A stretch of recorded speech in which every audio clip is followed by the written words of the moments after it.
everybody, and welcome back to my channel. Today we're going to be doing my February wrap-up. I can't tell if it's too bright or not. I don't know how it's going to show up on camera. I feel like it's really bright because I feel like I'm getting flashbanged by the sky, but I feel like it looks good on camera. My forehead's just a little shiny.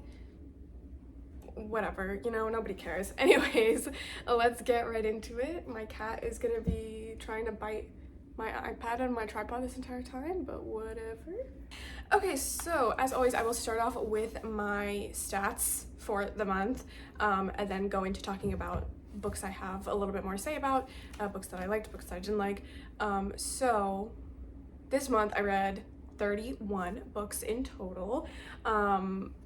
24 of those were from the library, so the vast majority of those were from physical books from the library, and then 7 of those were books that I read digitally, 5 of those from Libby, and then 4 of them from Kobo, on my Kobo, 3 of them on my phone, 1 of them was an EPUB, and 1 of them I got from Kobo Plus. I didn't read a single book that I physically owned this month.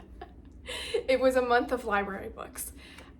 My top genres were fantasy, LGBT+, literary, contemporary, and historical. I read 87% fiction and 13% nonfiction. We're keeping that above 10%. We're doing it. I read 77% print books and 23% digital books. My average rating was a 3.84, so that is up from last month, and that is primarily because I read a lot of Toni Morrison this month. I finally just picked up one of her books at the library. It was finally time, and I loved it. I started with Bluest Eye, and then I went to Beloved, and then I went to Song of Solomon, and then I read Sula. And I think the only one of those I didn't give a perfect 5 out of 5 was Sula, and then I think maybe I would go back and give Bluest Eye a 4.5 as well, which is what I gave Sula. I just felt like, I mean, I loved Bluest Eye when I read it. I just feel like Song of Solomon kind of does what that book does, but a little bit better. And then Sula I loved, but it was just a little bit too short, I feel like, to as thoroughly explore all the topics that it did explore. I felt like it was a really good short story, but I feel like you could have taken away 50 pages and made it a really, really strong short story, or added like 200 pages and made it an amazing novel. Like, I think that's what I really liked about Song of Solomon, that it was so long. Like, it wasn't long, it was like, you know, 300, 400 pages, but I felt like it really was able to explore all the different facets of the family life because it was a little bit longer than those other 2 novels. So I'll talk more about those books when I talk actually about the books I read this month, but I just couldn't stop myself. Anyway, so that's what bumped that average up really high this month. I also had several 4.5s, 4.25s. I read a lot of great books this month, and then I read a lot of books that I enjoyed but that I just didn't rate super highly. I did want to try to read a couple books outside my comfort zone this month. That's one of my yearly reading goals, and the ones that I felt like were outside my comfort zone, I read quite a bit of romance for Valentine's Day, and then I read a couple like more thriller horror-y books, which is not super in my wheelhouse, and I would like to talk about both of those. So for the thriller/horror books, I read Julie Chan is Dead by Leanne Zhang and We Used to Live Here by Marcus Kluwer. Julie Chan is Dead, I think I read because Books and Lala really loves that book, and I just started watching her channel, and the way she described it sounds super interesting. It sounded really similar to Yellowface by R.F. Kuang, which is one of my like favorite thriller books. I remember when that book came out and I read it in like a single sitting at my job, so I loved that book, and it's kind of a similar concept. It's like girl sort of bumbles into stealing somebody's identity and sort of gets wrapped up in trying to keep the lie going, and I don't want to spoil anything, but I just felt like, first of all, the prose in this book was really stilted to me. I didn't love the prose. I felt like it felt very first drafty, and then this book is not realistic at all, and like, you can say similar things about Yellowface, but I felt like Yellowface had a sense of verisimilitude, I think that's how you pronounce that word, but a sense of internal truthfulness. Like, I am a book fan. I've been in online book reviewing spaces, like book Twitter, stuff like that. I don't really participate in those spaces, but I've seen how they act, and I know that the way that they're portrayed in Yellowface is pretty accurate, and it all has a sense of internal realism. I'm not like a family vlogger fan, and I don't really surround myself, I'm not in those spaces, so I couldn't, but even then, it felt like the way that they were being portrayed in this book felt quite fake and quite over the top. And I think that's purposeful. I think once I just accepted that this book was not going to be super realistic, it was just kind of gonna be goofy and fun and over the top. I did have a good time with it. Like, I'm not saying I hated this book, but it just wasn't exactly what I wanted. It really takes a turn in the second half and becomes a lot more like culty, and a little bit more supernatural than I was expecting. And I'm not sure if that's just the direction I wanted the book to go, but that's not really the book's fault, right? That's on me. I didn't want the book to go in that direction. But the only things I can say definitively about the book, like objectively, again, I didn't think the prose was very good. And then also I just felt like Lian Zhang couldn't decide if she wanted Julie to be this like horribly irredeemable person who like gleefully stole her sister's identity and then like, you know, leaned into that and like felt like she deserved all the glitz and glamour of the influencer lifestyle, or if she was just this like fundamentally good person at heart who got in over her head and like made mistakes trying to keep it going, but was actually a good person at her core. Like, it just felt like the story swapped between those two extremes with her character so rapidly without ever really giving us an internal reason as to why Julie was swapping between those two extremes, and it didn't entirely work for me. It just meant that I didn't really feel anything towards Julie. Like, again, not to compare it so much to Yellowface, but that's just like the only other thriller book I've read.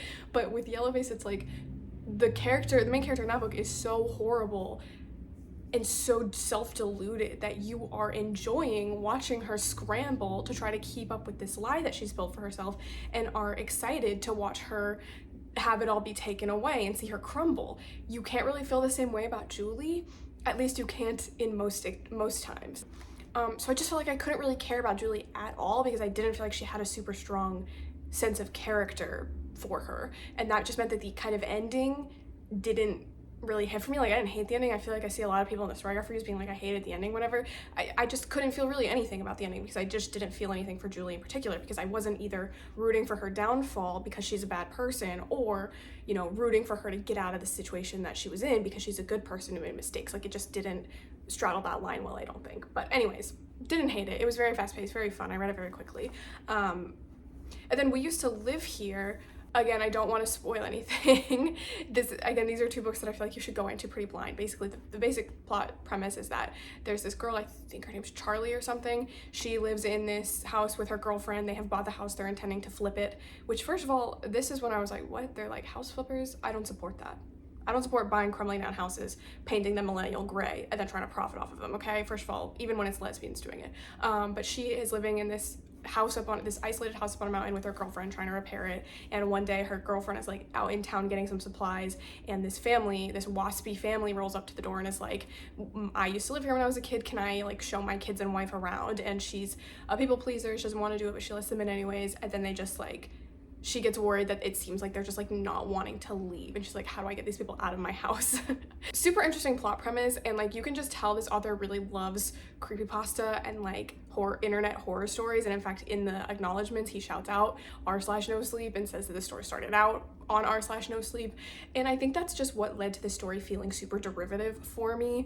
It felt so much like House of Leaves. Like, it just felt like House of Leaves light, House of Leaves with lesbians, and like I love lesbians, I love House of Leaves, but this just didn't quite hit that same level of like just what the fuckness that House of Leaves hit for me.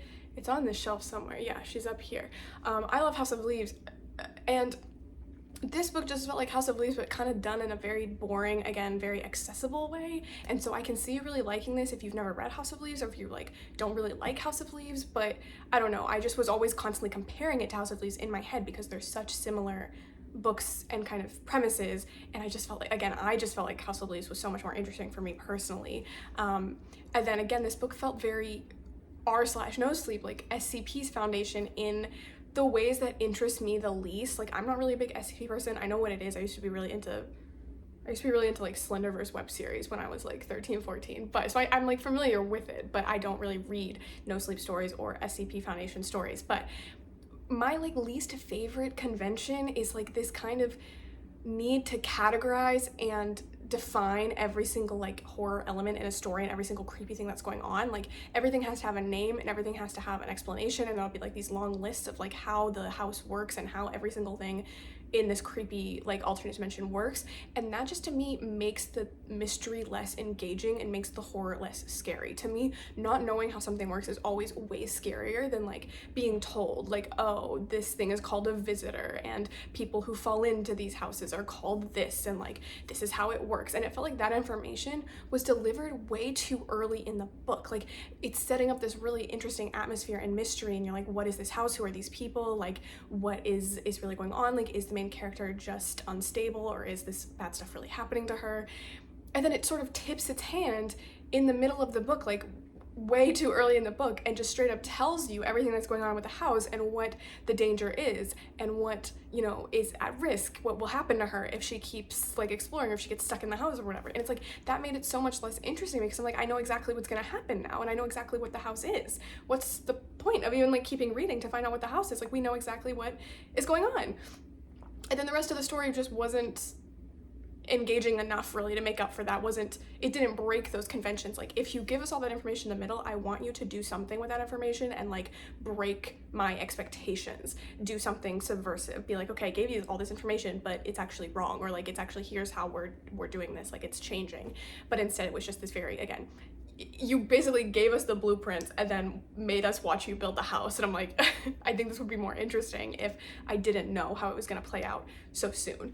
But yeah, and then also, again, the prose of this one was just so stilted and very rough drafty, very simple. And I don't really love overly lyrical prose, but both this and Julie Channister both just like felt like levels of prose that it's like, are these written for 12-year-olds? Like, not to be mean if you love these books and you love the prose in these books, but it just was very, very simple prose to a degree that I just couldn't like get invested in the story because it felt like I was reading, again, like somebody's instruction manual. But I didn't hate either of these books, and like I said, I read them both very quickly. They're both very short, engaging reads. Again, I would recommend We Used to Live Here if you are really into like SCP Foundation stuff, if you are like if you've never read House of Leaves and you are intimidated by that book. I think this is like a really good like dipping your toe into the waters. But House of Leaves is better, sorry. Like there's even a House of Leaves reference in We Used to Live Here, and that did make me chuckle. And that was actually the best part of the book to me, when the book was mimicking like forum spaces, because that was when you could tell the author like knew what they were doing and was like could really accurately recreate these like forum discussions and the way that people talk and the way that they write their usernames. Like I almost wish that this author would write just an entire like mixed media book about people exploring r/no sleep and like web forums about creepypasta and stuff like that, because I feel like that would be more interesting and better suited for this author's strengths. But We Used to Live Here was good. I felt like I had really high expectations because I've seen so many people absolutely love that book and be like, it was my favorite book of the year, like one of my favorite thrillers, horrors ever. And I just, again, I felt like I had just read it before. Now it's time to talk about Toni Morrison and how much I love Toni Morrison. Yeah, like I said, I just randomly picked up one of her books in February. The Bluest Eye was the first one I picked up. It's so short, but it was so impactful. I think I wrote on my start off review, like I feel like I just got smacked in the face. Her prose is just amazing. Like it's like Cormac McCarthy level prose to me, where like you just like look at the way she constructs her sentences and you are in awe. You're like, I wish I wrote that sentence. I wish I could write like this. But I know that if I tried, I would just be like spewing word salad, like trying to sound like her. But it's so natural to her, and like every single word is so perfectly chosen and placed. I think that's what is really, really interesting about her books to me. Her prose is so amazing. And then also I feel like she really is interested in digging into family dynamics, especially family dynamics that have been impacted by racism, especially in the United States, and misogynoir, specifically the misogyny that Black women face. And the family dynamics that she writes about in her books are so interesting. Like in The Bluest Eye, we are in the perspective of these two outside narrators, and their family life is pretty interesting as well. But then they are talking about this girl who is the bluest eye, who wants to have blue eyes, and her family dynamics, and how she is pitied and used as a scapegoat by the town, and how they need someone to push to the outskirts, and they need like this person to blame for everything that is wrong with them. And I feel like that's a theme that crops up in a lot of her works: complicated family dynamics and the idea of needing like a scapegoat of a person who does not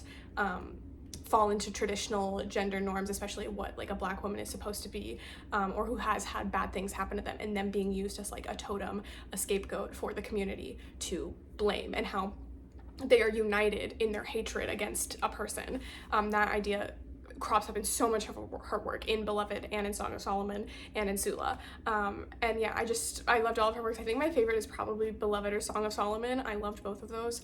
Beloved was so good. Again, I really loved the last section where her prose got really poetic, and like when you got into all of the different characters' heads. And that's also what I love about her work, that she will jump around into different like characters' heads, and you will get like, you will break away from like the plot, what is actually going on, to get like a chapter long backstory for a character who is, you know, like a villain to the story, and it will so drastically change what you think about that character, but also not change at all. Like it's not excusing what the characters do, but you always get this inside perspective into what made them the way that they are. And she just portrays these super complex, complicated family dynamics, relationship dynamics. Again, how racism has so heavily impacted people, how even when they're free, they're not free, and they carry that legacy of slavery with them, but can still find joy and community and beauty. Like, I don't know, I have loved every single one of her book I've read, and I have like 4 more from the library out right now, so I'm excited to get into her nonfiction stuff too, because I've heard that she has really great like discussions about writing and about stuff like that too. And something that's interesting, something that I noticed, is that, I mean, we don't really consider her a speculative fiction writer, an SSF writer at all. But a lot of her work has speculative elements in it. Like, so much of her work deals with ghosts and magical realism, but we don't consider her speculative at all, which I think is really interesting. Beloved in particular felt very similar to some of Octavia Butler's work for me. That felt very similar to Kindred to me, where there is this like magical element, but it's so like not the focus of the story at all. It's just used to explore a different topic in the story. So loved her works. We'll definitely continue to read them. I also want to talk about the Tarot Sequence series by Katie Edwards. I read the first book last month for my romantasy vlog thing, and I said that I liked it, but I probably wouldn't continue on with the series for some time because the writing style was like a little bit too like edgy teen boy for me. Well, I lied, because I read both of the other 2 books that are out and I really enjoyed them. It's just fun magical realism. The world building is really inventive. Each book I felt like got more interesting plot wise, and then make no mistake, like this is not a finished series, but it wraps up, the 3rd book wraps up sort of the first arc of the series. It's like very much, what's his name, oh my god, Rune learning what happened to his family, and the audience learning what happened to his family, and also taking back power in some way. And then the next arc, I guess, in the series is going to be about all these questions that spring up at the end of book 3, the things that are set up at the end of book 3, and also figuring out what he's going to do with that power now that he has it. And what really engages me with this story is the relationship between Bran and Rune. They are not actually in a romantic relationship. They are sort of in a throuple by the time the series is over, by the time the trilogy is over. But the romantic relationship in the book is between Rune and this guy he meets in the first book, Adam. And like throughout the entire series, I just felt bad for Adam. Like, his boyfriend likes this other guy so much more than him, and it starts like to really make you feel bad for Adam, because multiple times Adam has this same discussion with his boyfriend where he's like, listen, I know that you love your bodyguard slash childhood best friend slash the most important person in your life way more than me, and I know I'm never gonna be able to live up to that relationship that you guys have with each other, and I'm okay with that. And it's like, Adam, stand up. Like, you don't deserve this, honestly. You deserve somebody who loves you just as much as you love them. And Rune always responds like in the right way, being like, no, I love you too. Like, I love you guys just in different ways. I need you both equally. And it's like, but you just don't see any of that within the book. We are told over and over again that Rune loves Adam romantically and that he loves him just as much as Bran, but just in a different way. But we are never actually shown that through their actions and how they interact with each other. Adam feels so much like a plot device. Like, he just shows up because they need somebody powerful and they need somebody with like clout in the court to help them out. And in the last book, I mean, he's not even a plot device. He's so secondary. He's barely in the book, but they get engaged and are gonna get married. And it's like, why is this relationship so focused on when you've got this so amazing, so natural relationship between Bran and Rune, where they just have this super complicated relationship where in every single interaction they have with each other, you can tell how much they love each other and how deep of a relationship they have with each other. And it's like, this other relationship just does not hit the same. And I think you could have it hit the same if you really leaned into like the fucked upness of it all and had Adam actually care about Brand and like how he's gonna always be secondary to Rune's life, but instead he's just so cool with it, and he just like, again, like rolls over and is like, I'm super cool with the fact that, you know, your bodyguard is gonna like sleep in the bed with us because you love him more than me. It's like, but why though? Why are you cool with that? I think it could be really interesting, again, like if you lean into this idea that like he has a romantic sexual relationship with Adam and he can't have that from Brand for some reason. Like, this is the one circumstance, but I just needed you to tell me straight up that like Brand is asexual or something, because then at least it would make sense what Rune is getting from Adam that he doesn't get from Brand, because otherwise it just seems like again, it's like he's like, oh, you know, our relationships are just different, it fulfills a different niche, but we don't see any of that. Like, it seems like he's getting everything he needs from Brand. So I feel like you just needed to straight up be like, Brand is asexual and he doesn't want to have sex with anyone, and that's why Rune and Adam can have this like romantic sexual relationship on the side, because he can't get that from Brand. But instead, I mean, we're told that Brand is like visiting brothels and stuff, so it's like, okay, like whatever this relationship is. And I mean, we're never gonna I don't know when the next 3 books in the series are supposed to be published. Like, they're on Storycraft, but none of them have like release dates or covers or titles or anything, so I'm interested to see where this goes. But just honestly, just like set Adam free. He doesn't need to be here. Let's talk about the romance books I read. Sorry, I'm sitting like this because my feet fell asleep, and so I'm trying to make them come back to life. Anyways, let's talk about the 3 romance books that I read in February for Valentine's Day. I love trashy straight dating shows. It's one of my passions. It's funny because I don't like reading romance at all, but I love to watch like Love is Blind and The Bachelor. Like, I just love to watch straight people make fools of themselves on national television. And so when I found out that that's like actually a romance novel niche, like reality dating show novels, romance novels, I jumped at the chance. I had to like put them on hold and read them. I read 2 gay ones, 1 gay and 1 lesbian, and then I read one. Did I read 1 straight one? No, I read 2 lesbians and 1 gay one. What do I look like reading a straight romance novel? But anyways, they're both based off the Bachelor franchise. Again, 2 of them are lesbians, so it's like 2 contestants falling in love with each other when they're supposed to be like vying for the affections of the Bachelor, and then one of them is a gay one, so it's like the Bachelor falling in love with one of the production like assistants who's working on the show. So you may be able to guess what the books are based off that. So first of all, let's talk about the most popular one, I guess, which is The Charm Offensive by Alison Cochrane. Again, this is the one where this guy is super awkward. He's like a tech billionaire, but he's like very autistic and like very socially awkward, and I think also has OCD and had like basically a mental breakdown at the company and basically got booted out of the company. And so he is trying to sort of his marketing team are trying to clean up his reputation by sending him on this show, and having, you know, somebody fall in love with him. And while he is there, he bonds way more and gets way closer with one of the production assistants, Dev, and they fall in love, and it's super cute. I actually was really enjoying this book, and like almost rated it a 4, like almost was like, this isn't just good for a romance novel, like this is just straight up a good book, because there's a lot of interesting discussions in this book about like reality TV, about the state of labor organization in Hollywood, about growing up with trauma and growing up being different from other people, and also reality dating shows, stuff like that, anxiety, a lot of anxiety rap, a lot of mental health rap, a lot of stuff like that. And it was interesting, it was fun. I liked the conversations we were having. The relationship was really interesting to me. I liked seeing them fall in love. It felt a little bit unique. Again, the other 2 books I read were 2 contestants falling in love, so seeing this other angle was really interesting. And then at the end, it just kind of jumped the shark for me. It got unbelievable in a way that reminded me I was reading a romance novel, and like I feel like that is like the hallmark, forgive the pun, of like romance novels. Like at the end, something is gonna happen that just like totally breaks your immersion, because it's a romance novel and we don't want realism. We want beautiful, happy fairy tale endings. But I don't know, it just reminded me that I was reading a romance novel in like kind of a bad way. Like, we're just, up until that point, the book felt like fairly realistic and was having these realistic discussions, and then all of a sudden at the end, Dev is able to like quit his job on the spot and go 3 months without contacting anyone from his job, without seeing any of his friends, without seeing any single piece of information about like the TV show that he used to work on and like was a fan of. And then at the end, there's this like public declaration of love in a way that is supposed to be romantic, but honestly comes across as a bit creepy. Still, overall, I mean, I liked this. It was very charming. I have tried to read Alison Cochrane before. I read her like Christmas. I read a couple pages of her Christmas novel, and it was just a little too millennial quirky for me.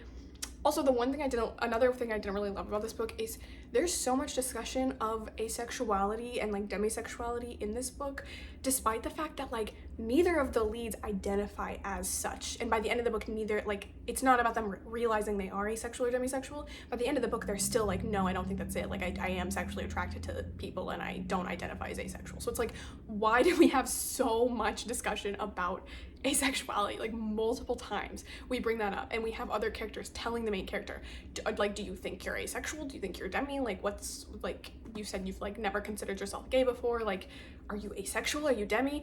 And every single time he's like, no, I don't really think that's the case. Like, I am sexually attracted to Dev. I think maybe like I just haven't, like, you know, it had to be the right person. And people are like, oh, so you're ace, you're demi. And he's like, no, I don't really think I am. I don't really think I need to have a label. And everybody's like, oh, but you need a label. And he's like, no, I don't really think I do. And that was something that and again, up until the very end of the book, they're like always having these discussions about asexuality. Another character talks to them about how, you know, she never felt satisfied with her life until her partner acknowledged her asexuality later in life. And it's like, I think these are very important discussions to have, but like, why so much discussion of that topic in a book where neither of the leads are asexual or identify as asexual? Like, I see people in the Storygraph reviews being like, oh, it's like such great ace representation, like the leads are demi, and it's like, no, they're not. They say multiple times that they're not. People try to tell them that they are, and they're like, no, I don't think I am. And I feel like that's like, not to be like, that's disrespectful to these fictional characters, but it's like, I think that's how you can tell the conversations were not really handled super well, because you have people coming away thinking these characters are ace and demi, when in the book they actually say the opposite. Like, they say, no, I don't think I am. Then the other one I read was Can I Steal You for a Second by Jodi McAllister. This was another one of the lesbian ones. This was cute, this was fun, hot. The main character was like constantly crying and second guessing herself, which did get on my nerves a little bit. And then I also read Here for the Wrong Reasons by Annabelle Paulson and Lydia Wang. I have to admit, I have a fondness for this one because I read in the acknowledgements that the authors actually fell in love and started dating when they were writing this book together, and I think that's very cute. This one I feel like was a little bit too long, or a little bit too realistic to the Bachelor franchise, because it got really repetitive. They would just go on a boring date, come back to the hotel and make out with each other, freak out about what they were doing, miscommunicate, make up and make out, repeat the cycle. And similarly to The Charm Offensive, there's this big third act breakup that just totally breaks any sense of like realism the book could have. And I don't think it was as big of a problem in this book, because up until that point it is pretty unrealistic still. Like, you're reading a romance novel clearly, but at the end, again, it's just like all of a sudden we're having this like public declaration of love on national television after the leads have not talked to each other for like 3 months. And it's like, that just feels a little, again, that's a little pushy to me. That's a little unromantic to me, because I just think about how embarrassed I would be, and how like, I just don't think that's a conversation you should have on TV. Like, they can't say no at that point, and I feel like that's a little weird. It's because it's a romance novel, you know that like everybody's happy and everybody's in love, but I just think about how in real life I would hate this. I read 2 Kate Elliott books. I was waiting for the sequel to Witch Roads to be returned to the library, and I read one of her little novellas, The Keeper 6, and that was really fun, really inventive world building, really great characters, really interesting questions about labor and about the necessity of violence, and violently like defending your labor. At what point is it more ethical to use violence to free yourself than to allow suffering, like widespread suffering and poverty, to happen? This is a book to read if you played Dragon Age 2 and you sided with Anders at the end, because it discusses like the ethicalness, the ethical nature of bombing a place to free people. So I liked it in that regard. I did feel like maybe the world building was too good. Like, Kate Elliott wanted you to know the world building was really good and would tip over into info dumping a lot.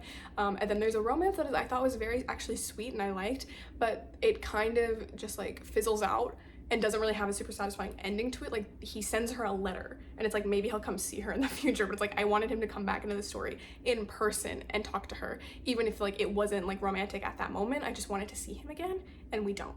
So there was that. And then I read The Nameless Lands, the sequel to The Witch Roads, which I read in that Romantasy vlog, and I really liked it. It just was like, I saw somebody in the Storygraph review saying you could see her like snipping off narrative threads to keep it a duology. Like, we introduced this huge plot of like the prince wanting to rebel against the emperor and like planning this revolution, and then we just don't do anything with it. We go nowhere with it, but it doesn't actually like super firmly cut it off either. Like, you would think at the end of the story, okay, spoilers, so I'm not going to say this, but at the end of the story, the revolution is not going to continue to go on, but the main character is given this task that involves like smuggling somebody out of the palace. So it's like she clearly, I don't know, it just was really weird because it's like it felt like, okay, maybe the point is that the main character, oh my god, what's her name? Elle?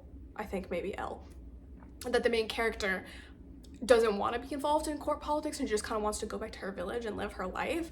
But at that point you would want there to be, it's not really the case because she does still have this personal quest given to her that she feels honor bound to see through. So she does have this thing that she's supposed to go do. She's not disconnected from the politics. She's still involved. And then again, if the point is that she just wants to go back to her village and live with her like hot new boyfriend or whatever, and her nephew, you would, I wanted there to be like an epilogue or like a final chapter where you see her in Orletter Holt chilling with her family, having built a life for themselves there. It just felt like it ended really abruptly and by cutting off a lot of the narrative threads that I wanted to see developed. It wasn't just like world building stuff like where does the spore come from, where does the Paul come from, like what is Ellen really, like what is she, and where does the Viper come from. Like not only are none of those like world building kind of questions answered, which I don't feel like you have to answer every single one of those in a duology, but also again it's like there's still these huge lingering plot threads that it felt like were never answered or were just like abruptly cut off. So that was not the most interesting, not the most satisfying ending to me. But this is kind of a Melissa Scott situation where I kind of don't care, you know, like I feel like the journey to get there was so fun and the worlds were so interesting and the relationships between the characters were so interesting and fun that I kind of don't care that the ending was a little bit unsatisfying. And somebody did tell me that according to her newsletter, she is planning to write more books set in this world, just probably not involved with Ellen and Sarah Allah, I think is his name. And I'll be sad, I'll read whatever. Like, I mean, this is another circumstance where I just really enjoyed her writing and her world building, so I'll continue to read her stuff even if the plot wasn't super satisfying, but I did like both of these books. Okay, so I also read a couple more Ursula K. Le Guin books this month in February. I think I talked about this before. I really love Ursula K. Le Guin. I've read a lot of her work. I read the vast majority of like her published novels in undergrad, and then I finished them out pretty much this year. I think I even read her YA novel. I think I've read all of her published novels at this point now. The only things I have left are like short fiction collections, which is what I've been reading. I read a couple of short fiction collections from her this month. The first one I read was actually the first book I read in February. It was Orsinian Tales. Ursula K. Le Guin, basically some of the first stories she ever wrote were like historical fiction, Russian classic literature-esque stories set in this fictional Eastern European country called Orsinian, and she tried to get it published and everybody's like, what the hell is this? So then she went and wrote more traditional science fiction and fantasy and got that published and, you know, became the powerhouse that she became in this SFF space. But she continued to write Orsinian stories throughout her life, and they're often very similar to her sci-fi fantasy stories, just, you know, set in a fictional 1800s, early 1900s Eastern European country. They deal a lot with revolution, with labor rights, with coming of age, with journey and return. And last year I attempted to read Malafrena, which is like the only novel of Orsinian she ever published or ever wrote, and I got like 50 pages into it and I just couldn't do it. I'm not the biggest historical fiction fan. I kind of need that speculative element to get me interested. Her prose is amazing, her prose is beautiful, but at the time I just couldn't really do it, and I didn't get far enough into the story to get like interested in what was actually happening in the story. So I soft DNF'd it. I literally used the pause feature on StoryGraph. I was like, I will come back to this. I just wasn't in the mood for it at the time. I wanted to read it this month, but I thought I would ease myself in. I'm like, okay, let me go read Orsinian Tales, and if I like those, then I will give Malafrena another try, and if I just can't do it, if I'm just too bored, I will just give up on Malafrena.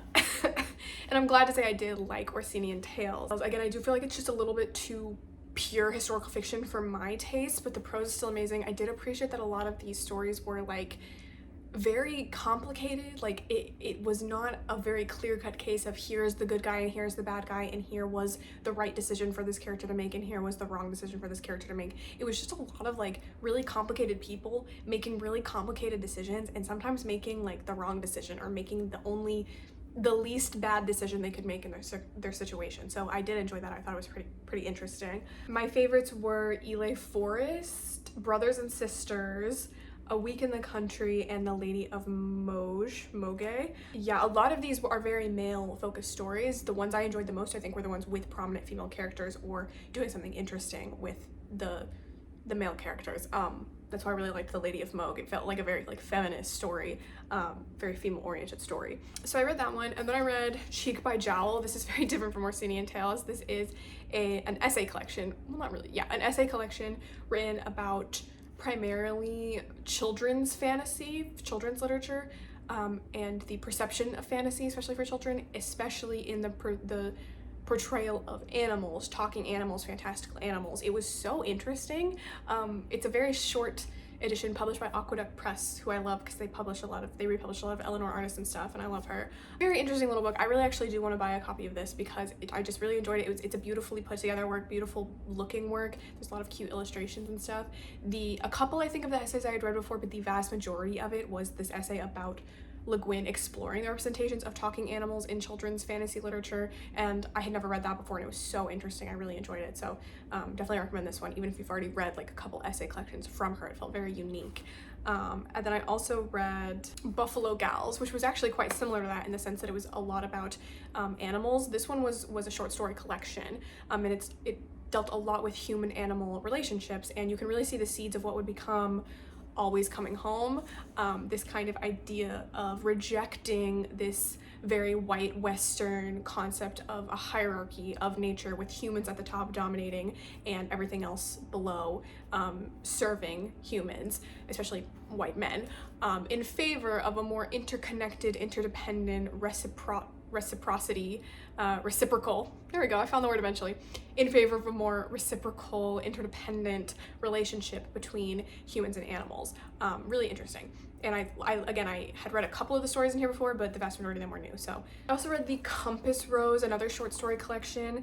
This one I really enjoyed, even though I feel like I had read more of the stories in here than I had read from the other two collections, but this just felt like a very simultaneously diverse but also cohesive collection of her short fiction. Like, if you're only going to read one short story collection from Le Guin, I would probably recommend The Compass Rose, because I feel like it again just like showed a lot of what she could do and was very broad and showed a lot of her different strengths, but also felt again very cohesive and like was organized around this like topic, around these like the cardinal directions, which I thought was fun. And I liked a lot of the short stories in here. A lot of these stories revolve around politics and how political dissidents are often labeled as insane by the state, and how the state treats sanity and the concept of being insane versus being sane, and how mental illnesses are just like, first of all, again, mental illness is being used as a tool to brand people as insane when really they're like bringing up legit grievances, but also the concept of like, okay, so like what if they're insane? Like, they see the world in a different way. Does that automatically make them evil or a bad person or stupid or dumb or whatever? Yeah, I don't think it does, and I don't think Le Guin thinks it does. So a lot of them are focused around that topic, and then a lot of them are also focused on grief at outliving a loved one, particularly women outliving their husbands and children, which was so interesting. The idea that like women in particular tend to define themselves by their relationships to others, especially the men in their lives, and who are you when those people are no longer around? Like, if you outlive them, it's so hard to outlive the people you love, but then also you have that added factor of being like, who am I if I'm not a mother, if I'm not a wife, if I'm not all these things to these different people? So those were really interesting themes. My favorites were The New Atlantis and The Diary of the Rose. Both of those were again about politics and sanity. I also really liked Intercom, which is like a Star Trek satire. I don't know, I just found it very funny. I've only seen a little bit of Star Trek. Unfortunately, my father did make me watch Star Wars as a child, so that's what I imprinted on, not Star Trek. But it was just very funny. Le Guin loved Star Trek, she loved Spirk. So seeing her Star Trek satire was really funny, and the way that it plays with your expectations of Star Trek like conventions and the characters in that, and it's all told over the intercom, like, so you don't actually get a description of any of the characters or like a real plot or anything. It's just like seeing their dialogue as they're talking over the intercom. So that was really funny. And then I also liked Gwilyn's Harp and Malheur County, both of which are stories about widows and about outliving your loved ones, and both of them have very different tones. Like, Gwilyn's Harp is very like kind of hopeful and beautiful and uplifting, and then Malheur Country is very like almost Western feeling and like kind of dark and kind of sad, but still I enjoyed both of them. And then I also really liked The Pathways of Desire, which is a story like kind of in the middle of the book about kind of grappling or like addressing the very heterosexual patriarchal origins of sci-fi, the kind of colonizing eye that is present in a lot of early sci-fi, especially sci-fi written by white men, which was so fascinating. Like, it's about these Hainish space explorers who go to this world, and like the native aliens of that world like act so much like a stereotype what like a white child like living on Earth would imagine like a beautiful alien native species would be like, and them exploring that and trying to figure out what is going on there. I thought that was really interesting and played with a lot of interesting sci-fi history and tropes in a fun way, and talking about how the elders are kind of like when you're an old woman, you're not present in that fantasy, so like where do you go? Like what are old women and old men doing in all of these older stories in which the aliens, the savages, the natives are just there to be hot and young and accessible to the protagonist, whereas everybody else. So that was really interesting, and I did like this collection a lot. And then again, I also read Malafrena. Finally, I finished it. I read it. This is, again, like I said, the only novel she ever wrote and published in the Orsinian world. It's very much like a coming-of-age story about a young man from the countryside, from Malafrena, who goes to the capital, tries to basically like spark a revolution, get involved in revolutionary politics. And so trying to figure out what freedom means, how do we achieve it, what is the place of women in revolution, how do we expect women to care about revolution when it's so not about their freedom, like when they can't ever actually see what it will change about their lives. Again, this reads very similar to like classic Russian literature, which I've tried to read but I will go back to eventually, but I've given up on it for now, where it's a lot of like comedy of errors, like people suffering, very cynical but also very good-hearted, like everybody's just falling in love with and getting engaged to the wrong people but kind of working it out in the end, but like having to be miserable on the journey. There's a really harrowing section of this where the main character is imprisoned for being a political dissident, and how fundamentally it changes him and how it changes his relationships with everybody he knows. I really liked it. The further I got into it, again, like the first time I couldn't get far enough into it to actually be invested.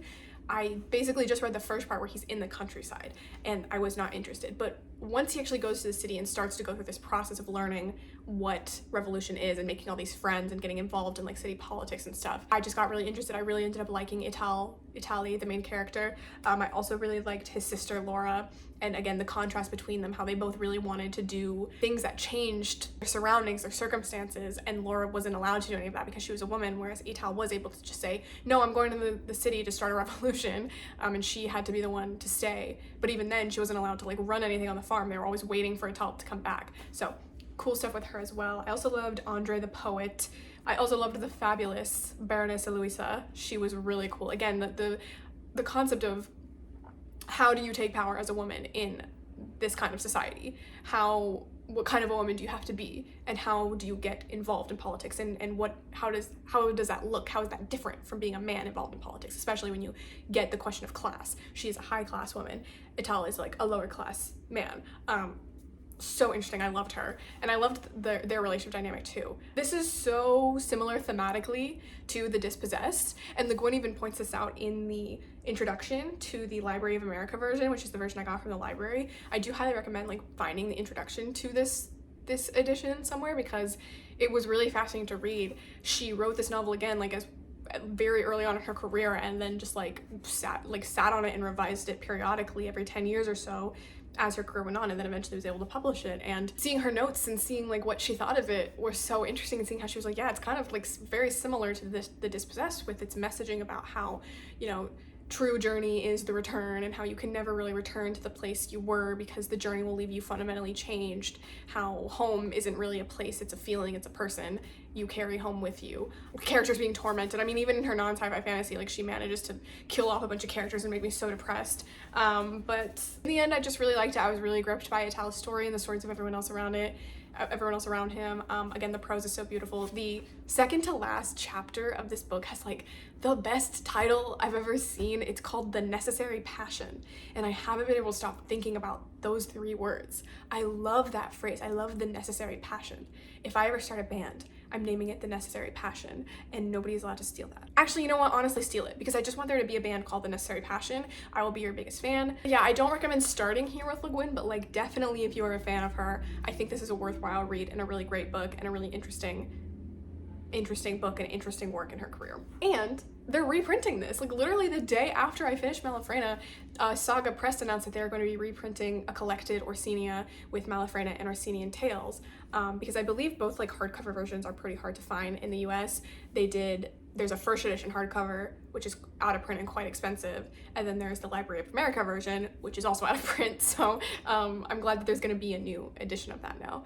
Okay, then I'm going to talk about 2 fantasy books that I read this month that I was influenced to read from other people, and ended up enjoying them both, not being blown away by them, but enjoying them certainly. I finally read The Raven Scholar by Antonia Hodgson. I have to admit, I put off reading this for so long because I just didn't really think I was gonna like it. Honestly, it just looked a little bit tropey for me, and people were hyping it up. And the last time I trusted Reddit hyping up a book, I was quite disappointed, or I was burned very badly. So I was very hesitant. I didn't think I was really gonna like it.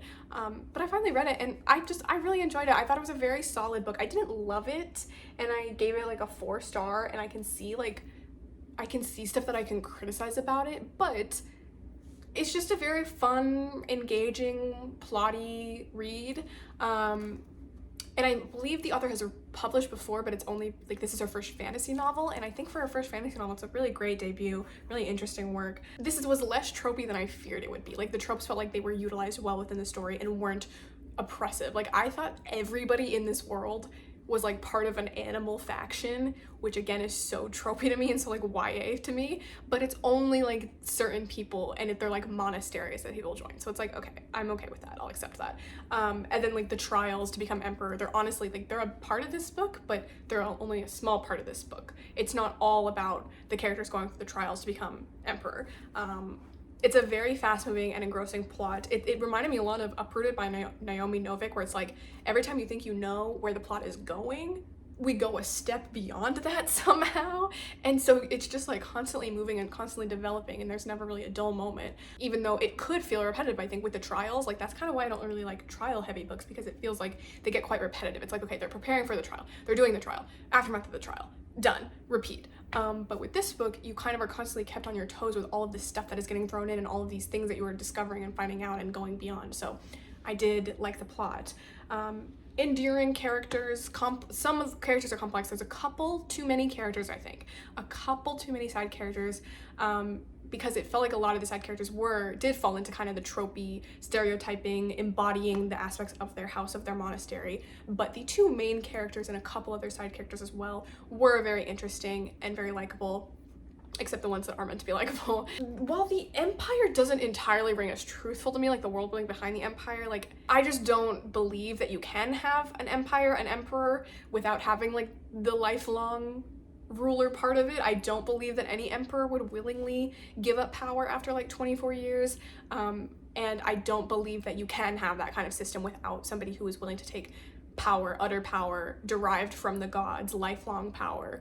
But even though it didn't entirely ring true to me, at least this book does cross the very low bar in a fantasy novel of criticizing empire as a form of government. Thank you, Antonia Hodgson. It's so easy. It's so easy to please me by having this character who is part of the empire and works for the empire, and sort of realizes by the end of the book that she has been complicit in this harmful system, a system that she trusted and that took advantage of her and used her. So again, bars on the floor, but it managed to cross it. I like that. This book also does something really interesting with narration, and this is funny because it's one of the things I see most criticized in like the Storygraph reviews, people saying the narration is confusing and there's too many POVs. They didn't like how they swapped back and forth. I totally disagree. I really liked the narration in this book, the narration styles, and I think that's actually part of what made it unique to me. Like the other stuff is like, okay, like it's fun, but is it really gonna, what about this book is special? What makes it unique? And I really do feel like the narration style is what makes it unique and what makes it stand out to me. The fact that at the beginning of the book, you think it's flipping back and forth quite randomly between Nima's perspective, which is limited third, and like an omniscient narrator. But then as the story goes on, you learn that it's actually switching back and forth between Nima's limited third, which is free and direct discourse, and a different limited third. And I liked that. I really liked that. I liked that reveal. I liked that it recontextualized why the narration was the way it was, and that it made total sense why the narration was the way it was. I thought that was very fun. I hope it continues on in the second book. There is a certain amount of melodrama in this book around especially the prologue and around Ruko's character.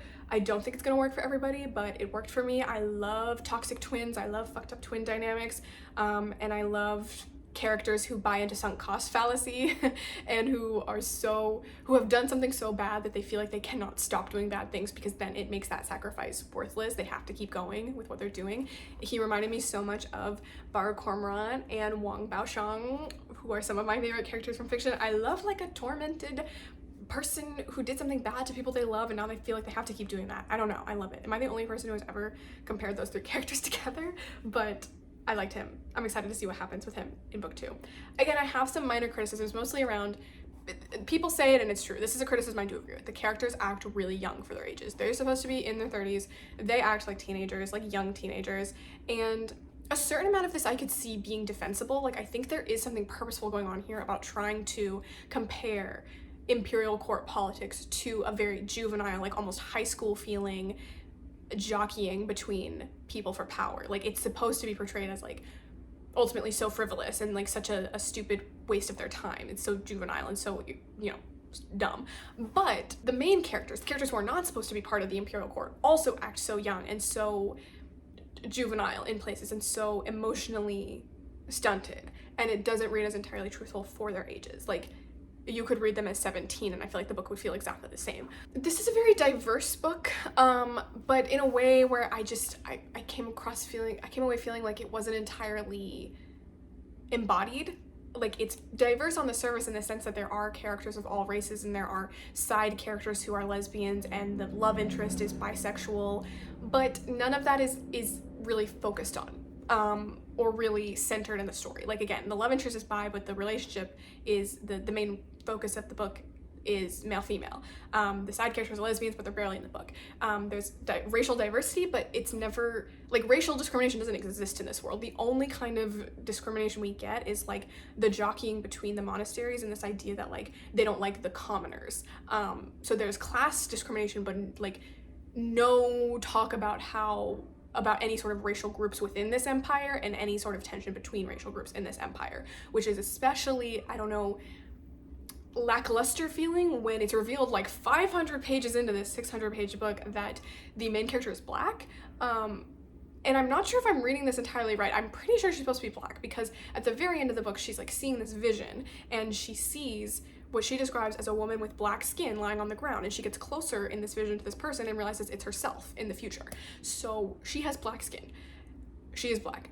This is like never mentioned before. This, if it is, then I missed it and that's on me, but like to my recollection, this is not mentioned earlier on in the book. She doesn't do anything that again would make her feel embodied as a black character. She doesn't, you know, take care of her hair. She doesn't lotion her skin. She doesn't face racial discrimination, because again, there is really no racial discrimination in this world. It's just like class discrimination.